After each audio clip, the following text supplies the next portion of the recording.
আচ্ছা, আপনি কি ট্রাভেল করতে ভালোবাসেন? আর সেটি যদি হয় সমতল থেকে পাহাড়ের দিকে, তাহলে তো আরও কোনো কথাই নেই। তো আপনি কি সেরকম একটি ট্রাভেল করতে চান? চলুন আমি করে দিচ্ছি, মানে আমার সঙ্গে চলুন, আমি আপনাদের ট্রাভেল করাচ্ছি।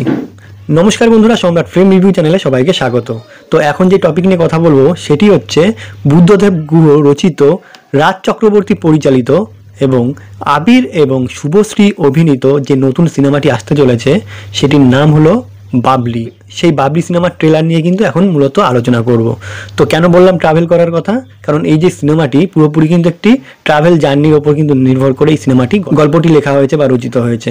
তো বুদ্ধদেব গুহ মানে খুব দারুণভাবে নিপুণ দক্ষতায় কিন্তু এই গল্পটা লিখেছে এবং পরিচালক রাজ চক্রবর্তী কিন্তু সেই গল্পটিকে সুন্দরভাবে মর্যাদা দিয়েছে, অর্থাৎ তার নিপুণ দক্ষতায় সে কিন্তু এই সিনেমাটি পরিচালনা করেছে দারুণভাবে, মানে ট্রেলার দেখে যতদূর বোঝা যাচ্ছে আর কি। আর সেখানে আবির এবং শুভশ্রী কিন্তু দারুণ অভিনয় করেছে, এটুকু বলাই যায়। দেখুন, প্রথমেই বলে রাখি একটি কথা, এটি কিন্তু বাংলা সাহিত্য জগতের অন্যতম নক্ষত্র বুদ্ধদেব গুহর লেখা রচনায়, মানে এই গল্পটি যে গল্পটি নিয়ে এই সিনেমাটি বানানো হচ্ছে, অর্থাৎ বাবলি সিনেমাটি বানানো হচ্ছে। আমি তো মনে করি বলিউড বা হলিউডকে কাঁপিয়ে দেওয়ার মতো গল্প কিন্তু বাংলা সাহিত্য জগতে রয়েছে। যেমন সত্যজিৎ রায়ের এমন কিছু কিছু গল্প আছে, কাহিনী আছে, উপন্যাস আছে, সেগুলো কিন্তু মানে আধুনিক সময় দাঁড়িয়ে, এখনকার যুগে দাঁড়িয়েও কিন্তু মানে সত্যজিৎ রায় সেই সময় লিখে গেছেন। আর এই সময় দাঁড়িয়ে কিন্তু মানে এরকম চিন্তা ভাবনা করা এখনকার রাইটারদের অনেকের মাঝেই কিন্তু সেগুলো নেই। সেই সব গল্প নিয়ে যদি সিনেমা করা হয়, মানে হলিউডকে হার মানাবে, এইটুকু কিন্তু গ্যারান্টি দিয়ে বলতে পারি। কিন্তু সমস্যা হচ্ছে সেই রকম পরিসরে বাজেট লাগবে এবং অবশ্যই সেরকম ধরনের অভিজ্ঞতা তো লাগবেই এবং অভিনেতাদেরও দরকার। তো যাই হোক, যে সিনেমাটি নিয়ে মূলত আলোচনা করছিলাম, এই বাবলি সিনেমার কাহিনী নিয়ে একটু আলোচনা করব। তো প্রথমেই বলে রাখি, এই কাহিনী কিন্তু খুব একটি নর্মাল কাহিনী, নর্মাল ওয়েতে এগোবে, কিন্তু একটা অবশ্যই জটিলতা থাকবে, যে কোনো গল্পের মধ্যে থাকে, এর মধ্যেও আছে। তো প্রথমেই এখানে ছোট করে গল্পটি নিয়ে আলোচনা করি। তো গল্পটি হচ্ছে এইরকম, একটি ট্রাভেলকে কেন্দ্র করে কিন্তু মূলত এই কাহিনীটি শুরু হচ্ছে।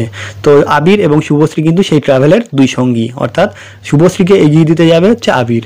এই যে একটা জার্নি চলছে এই রাস্তার মধ্যেই, এবং এই জার্নি চলাকালীন দুজনের মধ্যে কিন্তু পরিচয় হয়, একটা সম্পর্ক গড়ে ওঠে বন্ধুত্বর, এবং ধীরে ধীরে কিন্তু একটা মানে ভালোবাসায় পরিণত হয় সেই সম্পর্কটি। তো এই যে জার্নিটা চলাকালীন কিন্তু বিভিন্ন রকম ঘটনা ঘটে, মজার, হাসি কান্নার সমস্ত বিষয় নিয়ে কিন্তু, ভালো লাগা খারাপ লাগা নিয়ে এই জার্নিটা আর কি শুরু হয়। কোন জার্নি? শুধুমাত্র কিন্তু ওই ট্রাভেলিংয়ের জার্নি নয়, তাদের জীবনের একটি জার্নি, অর্থাৎ এই যে ভালো লাগা, ভালোবাসা থেকে বিয়ে পর্যন্ত গড়ানো, এই সমস্ত কিছু নিয়ে।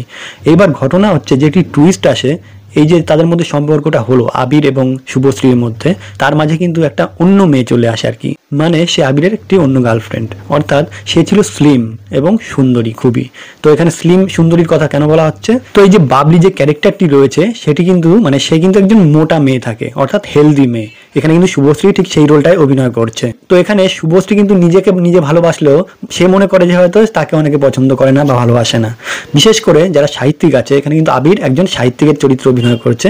তো শুভশ্রী যখন জানতে পারে যে আবির একজন সাহিত্যিক, সে কিন্তু তখন বলে এই কথাটি যে সাহিত্যিকদের সে পছন্দ করে না, অর্থাৎ শুভশ্রী পছন্দ করে না। আবির কারণ জানতে চাইলে বলে যে কারণ তারা কখনো মোটা মেয়েদের নিয়ে সাহিত্য রচনা করে না, এরকম একটি বিষয়। তো যাই হোক, তার মধ্যে কিন্তু এরকম একটি ক্ষোভ থাকতে পারে ছোটবেলা থেকে, কিন্তু এটি বিষয় না। মূলত বিষয় যেটি, সেটি হচ্ছে এই যে মোটা হওয়ার কারণে আবির যে তাকে পছন্দ করছে না, এবং সংসার জীবন আসার পরে আর কি শুভশ্রী এবং আবিরের মধ্যে যে ঝামেলাটা শুরু হয়, সেখানে কিন্তু যে বললাম সুন্দরী এবং স্লিম মেয়েটা চলে আসে, যার কারণে কিন্তু মূলত তাদের মধ্যে ঝামেলা সৃষ্টি হয় সংসারে দুজন ব্যক্তির মধ্যে, অর্থাৎ শুভশ্রী এবং আবিরের মধ্যে।